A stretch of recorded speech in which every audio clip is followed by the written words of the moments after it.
আমি কিন্তু আগে কয়েকটা ভিডিওতে বলছিলাম যে সময় আপনারা কাজটা দেখবেন, দেখে ভবন মালিকের সাথে কন্ট্যাক্ট করবেন, কিন্তু কাজটা একেবারে পুরোভাবে বুঝে নিয়ে তারপরে কিন্তু কন্ট্যাক্ট করবেন।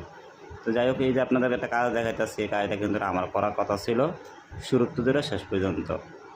তো মালিকের সাথে আমার একটা মিট হয়েছে। মিট হওয়ার পর মালিকে বলছিল কাজটা আমরা দিব। পরবর্তীতে আর একটা কন্ট্রাক্টর আসছে, আসার পরে কিন্তু তার কাছে একটু আমারতে একটু রেটটা তার কাছে একটু কম পাইছে। পাওয়ার পরে কিন্তু মালিক কিন্তু তার কিন্তু কাজটা দিয়ে দিছে, আমাকে আর কাজটা দিছে না। তার জন্য আমার কোনো আফসোস নাই। এখন কিন্তু সে আইয়া কাজ করতে আসছে, যে আপনারা দেখতে পাচ্ছেন এই যে এলবো বাঁকা, লং টাইমের গোড়াত কোনো ডালাই দেয় না, এই যে টির পয়েন্ট বাঁকা, ঝর্ণা সাবি বাঁকা, শাওয়ার বাঁকা, সব তারা বাঁকা করে উল্টা পাল্টা করে ছুঁয়ে গেছে। কোনো পাইপের ভিতরে বালুও মারা হয়েছে না। তো এরকম করে তারা কিন্তু কাজটা কিন্তু চাইছিল কোনোরকম খালি কইরা মালিকের তো টাকা নিয়ে তারা আউট হয়ে যাবো গা, এরকম তারা একটা পরিকল্পনা করছিল। যা আমার মালিকে যেটা কইলো আমি যেটা শুনলাম এরই। তো যাই হোক, এখন মালিক আমার গায়ে আবার ডাকছে, আমি কামটা একটু সুন্দর মতো করে দিতাম।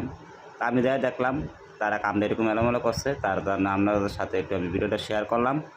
কিন্তু ভাই যারাই কাজ করেন এরকম অবহেলা করে কাজ করবেন না। কাম কিন্তু আগে কন্ট্যাক্ট করবেন, কন্ট্যাক্ট করে যদি কন্ট্যাক্ট আমার সাকসেসফুল হয় তখন কামটা আপনি কাজ করবেন। কম্পিউটারে কাজ করবেন না, ধরা খাবেন না, মান সবার হারাবেন না। তো সবাই ভালো থাকেন। আমার ভিডিওটা কেমন হয়েছে সবাই